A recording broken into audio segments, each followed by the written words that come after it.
maka koperasi ini akan hancur dari dalam. Ia berhenti sejenak, memberi jeda agar kata-katanya meresap. Hari ini, saya datang dengan pakaian kotor. Tapi besok bisa saja datang orang dengan pakaian lebih buruk, dan benar-benar membutuhkan bantuan. Kalau kalian mengusir mereka, mempermalukan mereka, lalu siapa kalian sebenarnya? Apakah kalian pantas memakai seragam ini? Seorang staf wanita di baris tengah mulai menangis pelan. Ia teringat bagaimana tadi ia ikut tertawa, bahkan merekam diam-diam saat Pak Jaya diusir. Penyesalan seperti gunung yang menimpa dadanya. Beberapa staf lain tampak mengusap mata, menunduk, dan memeluk lengan mereka sendiri. Pak Jaya menatap mereka, lalu berkata, empati itu bukan pelajaran teknis. Itu sikap. Sikap yang tumbuh dari hati.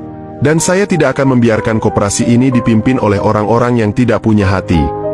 Ia lalu mengarahkan pandangan ke Pak Darmawan, yang mengangguk pelan. Pak Jaya mengumumkan, mulai besok, semua staf di kantor ini akan menjalani pelatihan khusus. Kita akan latih ulang bukan hanya tentang sistem dan pelayanan, tapi juga tentang moral, karakter, dan sikap. Para karyawan hanya bisa diam. Mereka tahu, itu bukan hukuman, itu kesempatan kedua. Tapi kesempatan itu datang dengan satu syarat, mereka harus berubah, atau mereka akan tertinggal. Sebelum keluar dari ruangan, Pak Jaya sempat menoleh dan berkata, kalian boleh pintar, kalian boleh berpendidikan tinggi, tapi kalau kalian memperlakukan orang lain seperti sampah, maka kalian lebih rendah dari siapapun yang pernah kalian hina. Kalimat itu menutup pertemuan siang itu. Tidak ada tepuk tangan, tidak ada sambutan, tapi di dalam hati masing-masing staf, ada satu kesimpulan yang kuat. Hari ini mereka dihancurkan untuk dibangun kembali menjadi lebih baik. Pagi berikutnya, sebelum jam kantor dimulai, semua staf koperasi, sejahtera bersama, sudah berkumpul di ruang rapat. Tak ada satupun yang datang terlambat. Bahkan Reza yang biasanya suka ngopi dulu di warung sebelah, hari ini datang paling pagi, duduk paling depan. Suasana rapat terasa berbeda. Semua duduk rapi, wajah-wajah mereka tegang tapi juga penuh harap. Mereka tahu, hari ini adalah awal dari babak baru, dan mungkin penentu nasib mereka di kantor ini. Pak Jaya masuk dengan pakaian formal yang berbeda dari kemarin. Kali ini, ia mengenakan kemeja putih bersih dan celana kain rapi. Tapi wibawanya tetap sama, tajam, tenang, dan membuat ruangan terasa mengecil. Ia duduk di kursi pimpinan rapat, diapit oleh Pak Darmawan dan Pak Andi. Tidak ada formalitas panjang, tak ada basa-basi. Begitu semua duduk, rapat langsung dimulai. Mulai hari ini, saya mengambil alih penuh sistem manajemen cabang ini, kata Pak Jaya membuka rapat. Saya tidak akan pecat siapapun, tapi kalian semua akan saya reset. Nol. Semua jabatan, semua keistimewaan, semua kebiasaan lama, lupakan. Kita mulai dari awal. Seketika, suasana ruangan menjadi lebih tegang. Beberapa orang saling melirik. Lala menggigit bibirnya pelan. Ia tahu, itu artinya ia tak lagi menjabat sebagai kepala pelayanan sementara. Reza, yang selama ini merasa paling senior, juga tertunduk lesu. Tapi tak ada yang berani protes. Semuanya sadar, ini harga yang harus dibayar untuk sebuah pelajaran. Besok pagi, pelatihan akan dimulai. 3 hari penuh, dari pagi sampai sore. Kalian tidak akan melayani nasabah dulu. Kita liburkan sementara layanan publik cabang ini. Fokus kita adalah perbaikan internal, lanjut Pak Jaya. Ia menatap setiap wajah yang duduk di depannya, memastikan mereka benar-benar mendengarkan. Saya datangkan tim pelatih profesional dari luar. Mereka bukan hanya akan melatih cara melayani, tapi juga cara menghormati manusia. Pak Andi mencoba angkat suara. Suaranya agak bergetar. Pak, kalau boleh bertanya, apakah nanti, setelah pelatihan, akan ada evaluasi lanjutan? Pak Jaya mengangguk. Betul, Pak Andi. Setiap orang akan dinilai. Dan hasil pelatihan akan menentukan apakah kalian tetap bekerja di sini, atau tidak. Kalimat itu seperti petir. Tapi anehnya, tidak ada yang protes. Semua menerima dengan pasrah. Bahkan ada yang terlihat mengangguk pelan. Mereka sadar, yang mereka hadapi bukan cuma pemimpin baru, tapi juga cermin besar yang sedang memperlihatkan wajah asli mereka selama ini. Rasa malu itu penting, lanjut Pak Jaya. Tapi lebih penting lagi adalah keinginan untuk berubah.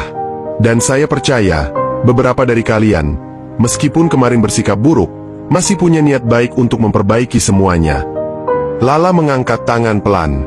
Pak, apakah kami masih punya kesempatan untuk menebus kesalahan kami? Suaranya pelan dan tulus. Pak Jaya menatapnya sejenak, lalu tersenyum tipis. Kalau saya tidak percaya pada perubahan, saya tidak akan kembali ke sini hari ini. Kalian masih punya kesempatan, tapi jangan sia-siakan. Rapat ditutup tanpa tepuk tangan, tanpa tanya jawab panjang. Semua orang keluar dengan wajah penuh pikiran. Tapi ada satu hal yang jelas terasa di udara pagi itu, kesadaran. Bukan ketakutan karena ancaman dipecat, tapi kesadaran bahwa mereka hampir kehilangan segalanya hanya karena kesombongan sesaat. Dan mulai hari ini, koperasi itu tidak hanya akan berubah sistemnya, tapi juga jiwanya. Pagi itu, suasana koperasi, sejahtera bersama, sangat berbeda dari biasanya. Tidak ada nasabah yang mengantri, tidak ada suara mesin fotokopi, dan meja pelayanan kosong. Di depan pintu masuk terpampang spanduk putih bertuliskan, "Maaf, kantor tutup sementara untuk pelatihan khusus karyawan." Karyawan yang biasanya sibuk dengan tumpukan berkas kini mengenakan pakaian santai, sebagian mengenakan kemeja polos dan celana hitam. Mereka semua duduk berjejer di ruang pertemuan. Wajah-wajahnya menegang seperti anak sekolah menjelang ujian. Di depan ruangan berdiri 3 orang pelatih profesional. Seorang pria parubaya dengan nada suara tegas, seorang wanita muda dengan ekspresi serius namun penuh semangat, dan satu lagi, seorang pria tua berambut putih yang hanya berdiri sambil tersenyum. Ketiganya bukan pelatih biasa. Mereka adalah spesialis pelatihan karakter, etika pelayanan, dan komunikasi empatik. Dan selama 3 hari ke depan, koperasi ini menjadi laboratorium perubahan. Pelatih pertama memperkenalkan diri. Saya Pak Yuda. Bersama 2 rekan saya, Bu Karin dan Pak Manto, kami akan membongkar kebiasaan-kebiasaan buruk kalian.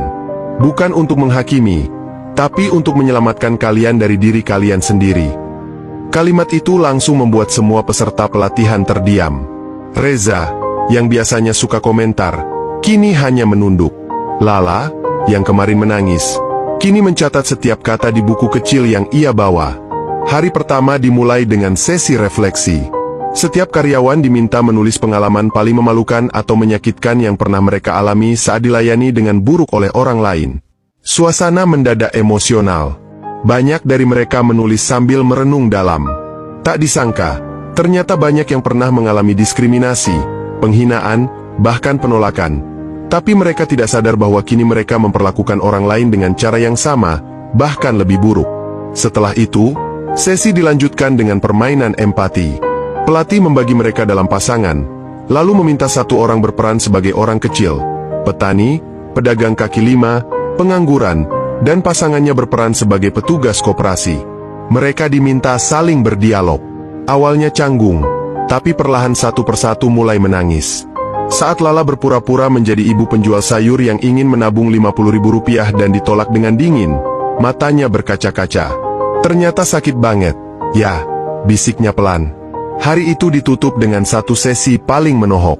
Pak Manto, pelatih tua berambut putih, berdiri di depan dan berkata, "Saya dulunya hanya tukang kebun. Tiap kali saya datang ke bank atau kantor pelayanan, saya dipandang rendah. Tapi saya ingat satu pegawai yang menghormati saya seperti manusia. Karena itu, saya bangkit dan sekarang saya melatih orang-orang seperti kalian. Kalian mungkin lupa, tapi satu sikap baik bisa menyelamatkan hidup seseorang." Suasana ruangan berubah. Tidak ada yang bicara. Beberapa staf mulai meneteskan air mata, bukan karena dimarahi, tapi karena malu.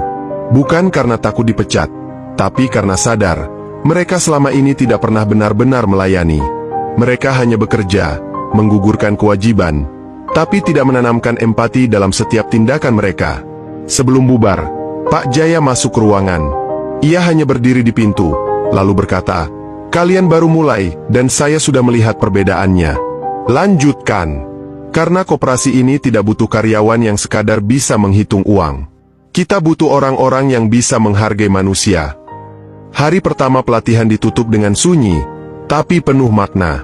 Untuk pertama kalinya dalam waktu yang lama, para karyawan koperasi itu pulang ke rumah masing-masing dengan hati yang berat.